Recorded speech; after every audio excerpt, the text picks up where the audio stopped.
all! Thanks for joining me on another episode of Killer Bites. I'm your host, Brandi, and today we're covering the case of Theresa Knorr. Theresa is a perfect example of what happens when jealousy consumes you, even when directed towards your children. Without further ado, let's jump on in. On March 14, 1946, Theresa Jimmy Cross was born to parents James Jim Cross and Swanee Gay in Sacramento, California. Swanee had been married once before and had 2 children with her ex-husband. Their names were William and Clara. Before Theresa was brought into the world, James and Swanee had another daughter together, Rosemary. Theresa was the youngest sibling of the family, only trailing a couple of years behind Rosemary. Jim and Swanee both worked to support the family. Jim was employed at a dairy as the assistant to the head cheesemaker, while Swanee worked at a timber company. The family was doing pretty well financially, and once they felt stable enough and had plenty of money saved up, they moved to Rio Linda in Sacramento County in California. Sadly, her father's health began to decline rapidly. In the early 1950s, Jim was diagnosed with Parkinson's disease. This made working nearly impossible as the disease takes over your motor system. Because of his condition, Jim's mental health took a serious hit. He was losing his everyday movement, couldn't provide for his family like he used to, and didn't have a job as an outlet. He became an angry, volatile man and took this out on his wife and children. Jim's health conditions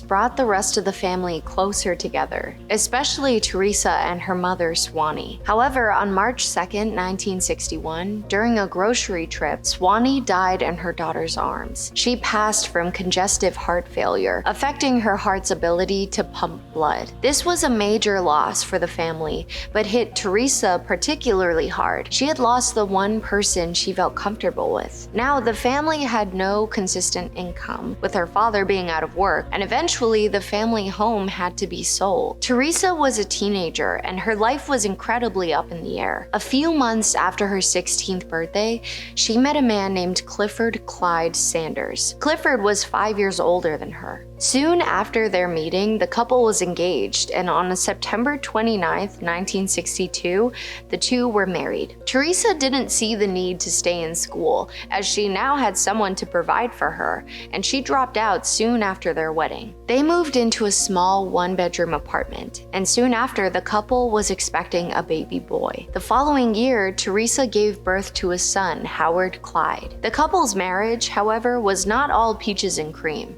In fact, Theresa was incredibly paranoid that Clifford was engaging in numerous affairs. They would get into arguments frequently because of this. Less than 2 years after being married, things took a fatal turn. During another classic argument between Clifford and Theresa, supposedly he raised his hand to her, punching her in the face. She brought this to the attention of the police, but the charges were dropped. The next month, the two got into yet another fight. Theresa was pregnant with their second child, and their arguments continued to get worse and worse. This time, Clifford decided enough was enough, and he started out the front door. At that moment, Theresa grabbed the gun they kept in the house and shot him directly in his back. Theresa was arrested, but during her trial claimed self-defense. She testified that Clifford was a violent, abusive alcoholic. Despite multiple family members testifying against her, she was acquitted of this crime just a few months later. In March of 1965, Theresa gave birth to that baby girl, Sheila Gay Sanders. However, shortly after giving birth, she took up drinking and partying.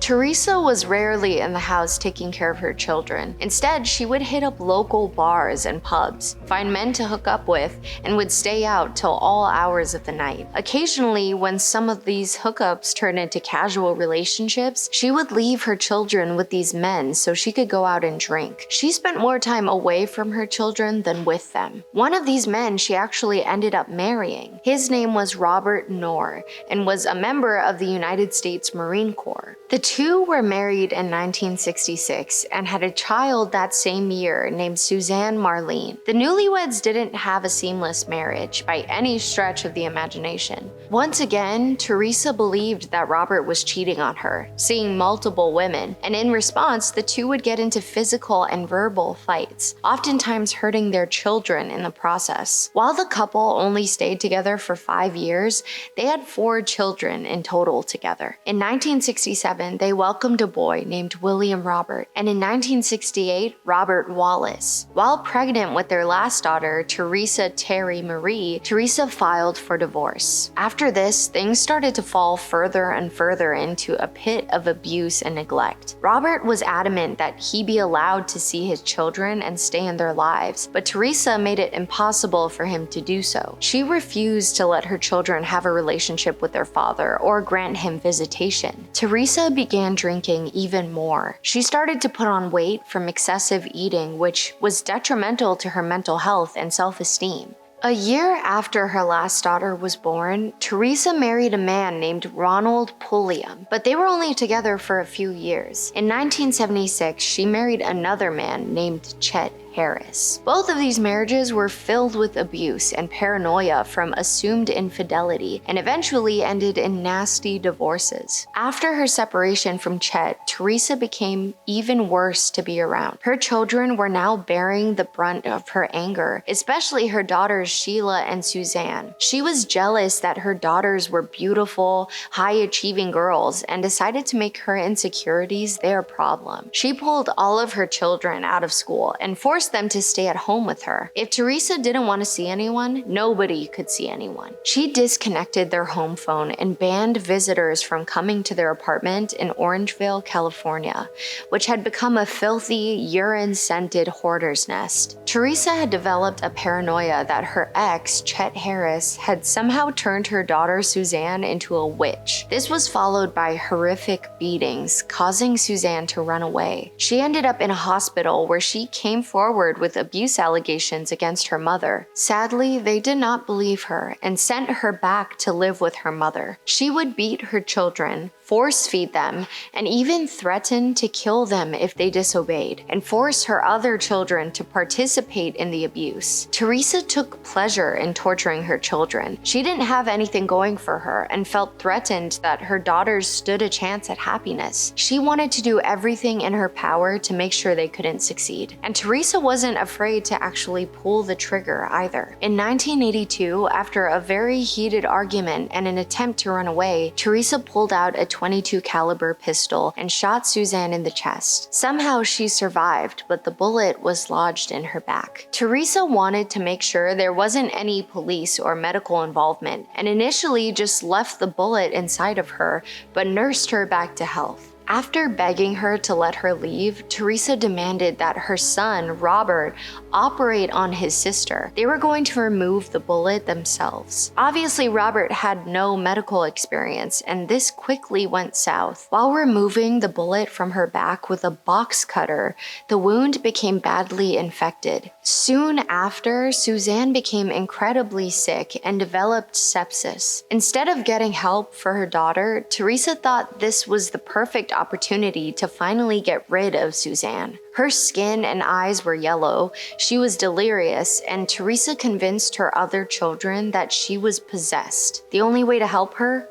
Light her on fire to remove the demon. She covered Suzanne's mouth in duct tape and bound her hands and feet together. They stuffed any of her belongings into trash bags and loaded her into their car. Robert and William drove their sister to Squaw County, located in Fresno, dumped her and the trash bags on the side of the road. Suzanne's body was discovered the next day, but the authorities had no way to identify who it was. She was classified as Jane Doe number 4873/84. After the murder of Suzanne, Theresa turned her sights on Sheila. Theresa refused to get a job and was living off of government assistance, but it wasn't enough. She forced Sheila to enter into prostitution in order to provide for the family. Terrified, Sheila obeyed her mother's demands, scared that she would end up like Suzanne if she refused. Theresa backed off of Sheila for a little while because she was bringing in good money. However, this didn't last long. Theresa became infected with a venereal disease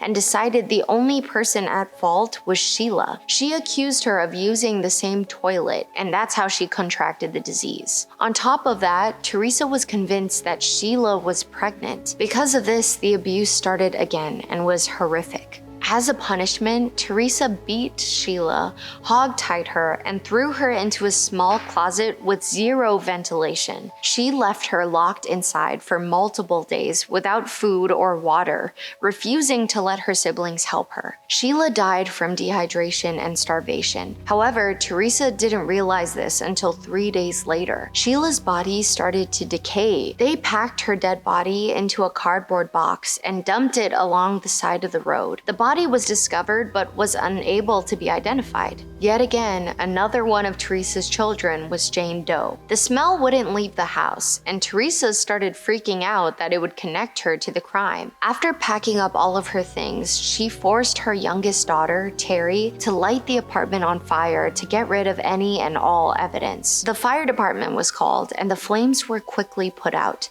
the closet still perfectly intact. Theresa moved to Las Vegas with one of her children, the only one who still spoke to her, to hide out. Terry tried to tell the police of her mother's abuse and murders, but they brushed her aside. It wasn't until she gave incredibly specific details about 2 Jane Does to America's Most Wanted that they decided to listen. The bodies were identified as Sheila and Suzanne. Theresa had fled to Salt Lake City and was in hiding, going by her maiden name, Cross. She was charged with murder, conspiring to murder, and murder by torture, and she pled not guilty to all of them. Robert and William were also arrested and charged with their involvement in their sister's murders/torture. Theresa changed her plea to guilty when she found out that Robert had consented to testify against her in order to receive a lighter sentence. She wanted to avoid capital punishment.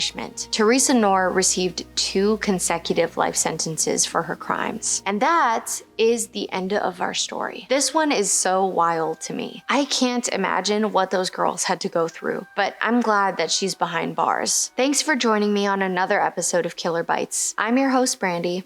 Until next time.